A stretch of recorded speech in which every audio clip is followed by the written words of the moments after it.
So page 29, you have the layout of the cliff face with the two big sandy units that we see here. So what I need from you is what's happening in this part, right above, right here. Okay? When I say what's happening, what I need your sketch to display is the kind of folds that we have and what is special about these folds. And I suppose the page 28 has something to do with what's happening in this fold. So what you have page 28 are something about what we call parasitic folds. Parasitic folds is probably not a proper term. What it should say is that it's a smaller scale fold. Because it's not parasitic, it is of equal importance as the big one. When you fold rock units, you have a first order wavelength fold. Let's say you have a pile of sedimentary rocks of a few kilometers and you can create a 10-kilometer wavelength fold. But within that fold of 10-kilometer wavelength, you might have a smaller fold. Maybe with a wavelength of only half a kilometer. Maybe with a wavelength of maybe just 100 meters. Okay, and within each of these folds, you can have smaller scale folds.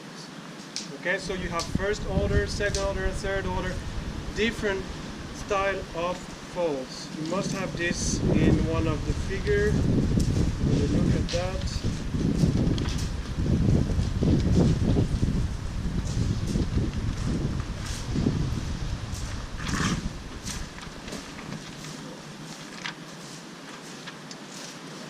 I would say page 65 you have the angular fold and it shows one large fold and smaller on the side, and in some units much tighter folds. So this is an important thing to remember, is that not every rock layer is gonna fold with the same wavelength. You can have a very competent layer that forms only the large scale fold, and a less competent layer that forms multiple smaller scale folds. Okay, so these are just smaller scale folds.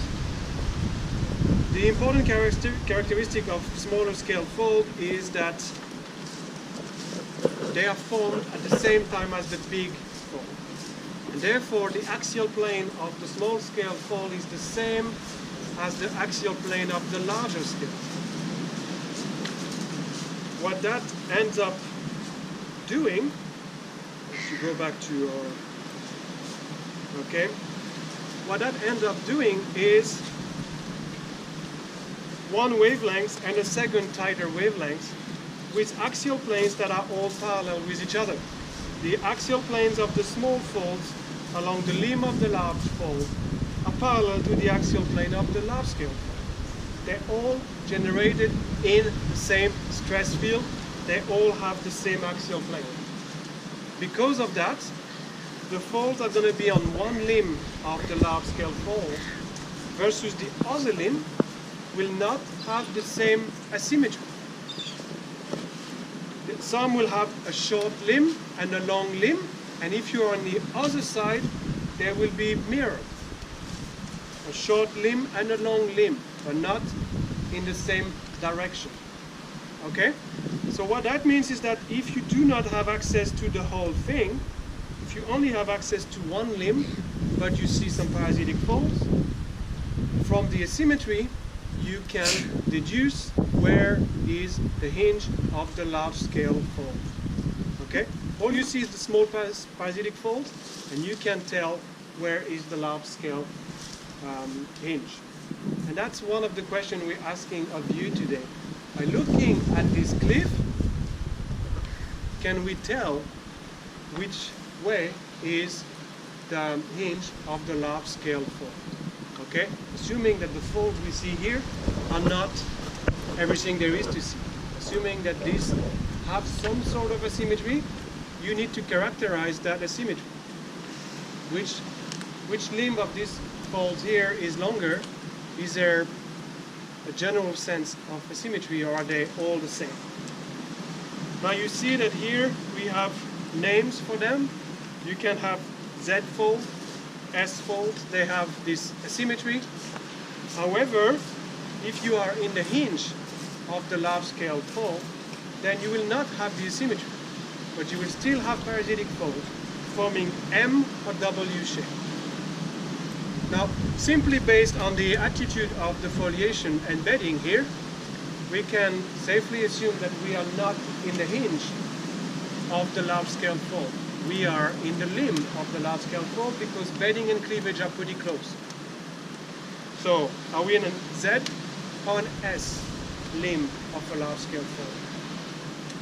The other word that can be used to describe this is vergence. Vergence is the direction in which the fold appears to be climbing up. If you follow a bed, because one limb is shorter than the other, this bed tends to slightly go up. It's climbing. That's the vergence direction. So in your reports, you can characterize the asymmetry of the folds, or you can tell me that there is a vergence, that the folds are climbing in one particular direction, if they are. Okay? So that's what we need to portray in this sketch. On top of that, I would like the shape of the folds to be faithful as much as you can, because there's other attribute that we need to think about to describe a fold, and you have an appendix giving you that. All right, page 65 and 66. You have similar or concentric folds here. Basically, the question is, do the beds maintain a constant thickness as they fold or not? Okay? Often, if the deformation is high enough temperature, or if the rocks are not very competent, you will have rocks that are thin in the limb, thicken in the hinge. Okay? And when you have folding of more competent rock units, or at lower temperature, you have rocks that fold while maintaining the same thickness measured perpendicular to the bedding surface across the whole fold. So that's one question. Is it similar or concentric? Then there's other things. Is it gentle, open, close, tight, or isoclinal? This refers to the tightness of the fold. Okay? So tightness of the fold and shape of the bed. And then we need to know something about the attitude of the fold. Now the attitude of a fold is characterized by two things. Whether the axial plane is vertical, or if the axial plane is inclined one way or the other. Okay? We need to know this. And then what we need to figure out is whether the intersection of the axial plane with the bedding surface is plunging in one direction, or is it horizontal. Okay? So this description of the unique fold geometry and orientation, we cannot get all of that from the cliff. The cliff will give you some information, the platform will give you something else. Okay? And that will be the second part of this task. We're going to practice measuring strike and dip in a folded surface, and we're going to try to place that on a profile to build a pseudo cross-section. So you have an example, page 30. I placed a 10 meter long tape measure on the rock platform. And what we're going to do is we're going to try to measure a number of bedding surfaces along that profile. So in your notes, you write down the strike and dip, dip direction of the bedding surface, but you will also write down the distance from the end of the tape. Okay, you write that in your notes, and then you move on to the next bed, and we measure strike and dip again, and we measure at what distance we are along the profile. Then you try to plot that information in the form of a map like this. So the tape measure is a straight line. You put your information in the form of symbols for strike and dip along the profile.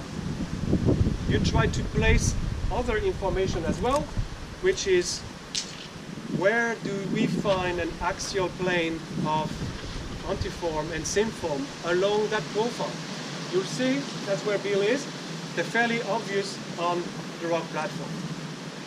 And we're going to show you how to measure the plunge and the plunge direction of the fold axis. So the fold axis is that intersection of axial plane and bedding surface I was telling you about.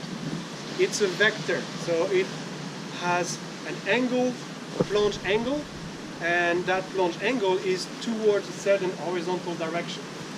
Okay, so we write this in a very different manner, but I want you to try to put it on this pseudo map of our profile, and then with your information on the map, you should be able to try to connect the dots.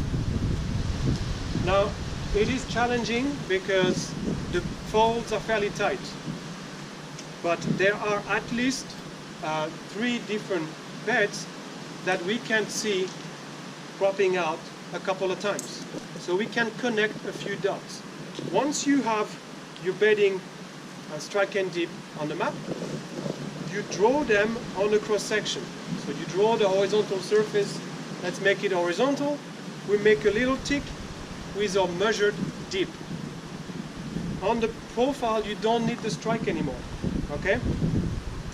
Because I made the profile perpendicular to the strike. Otherwise, we would need to correct. So we make a little tick where we know the dip. That's where we actually measure it. The dip that we measure is only true where we measure it. Think about it, this is folded. So the dips cannot be extrapolated further up or down. They're only true where we see them, because everything is folded, so dip is always changing. And then what we want to do is try to pass through all these dips a folded surface. Okay? But we need to make sure we connect beds that are the same beds. If we start connecting different beds, we will not have the true shape of the fold. So that's a trick.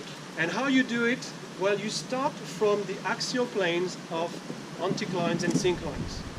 If you figure out, oh, well, this is a hinge, I have an anticline or a syncline. Okay, I say anticline, syncline. Let's say antiform, synform. We don't have Young. But you recognize these features. Well, what that means is, on either side of that feature, you should find the same beds. Then you find them where they are on either side of the hinge, and you measure where they are along the meter. And then you can know which points you need to connect. Okay? So not only are we going to practice measuring strike and dip, but you need to try to do that in a way that you're collecting information in a view of doing something with it. Okay? There is another task that can be done, which is mapping the entire platform and measuring as much as we can without really knowing whether we're measuring in a hinge, in a limb. But then what you need to do is use statistical analysis to figure out if something emerges. This is something that we learn in the second semester, because we need to have a particular type of projection to figure out how to represent same orientation of planes in different places. How do we bring information from that part of the cliff and that part of the platform together on the same projection? It's not straightforward, so we need to learn new tools in order to do that. So you're not ready for that yet? You do that next semester. What we can do at the moment is practice measuring strike and dip simply along a profile and try to build a pseudo cross-section. I don't need to have the whole stratigraphic column. I don't need to have very many shapes showing me the shape of the fold. Okay? If you can see one bed popping out 3 times, you can make one shape, and then what's underneath you can deduce from the shape you've already drawn. Okay? So let's start by sketching what you see on this cliff. Remember that there is a feature that needs to emerge out of this sketch, okay? An interpretation that will go with it, and then we'll move on to measuring along the profile.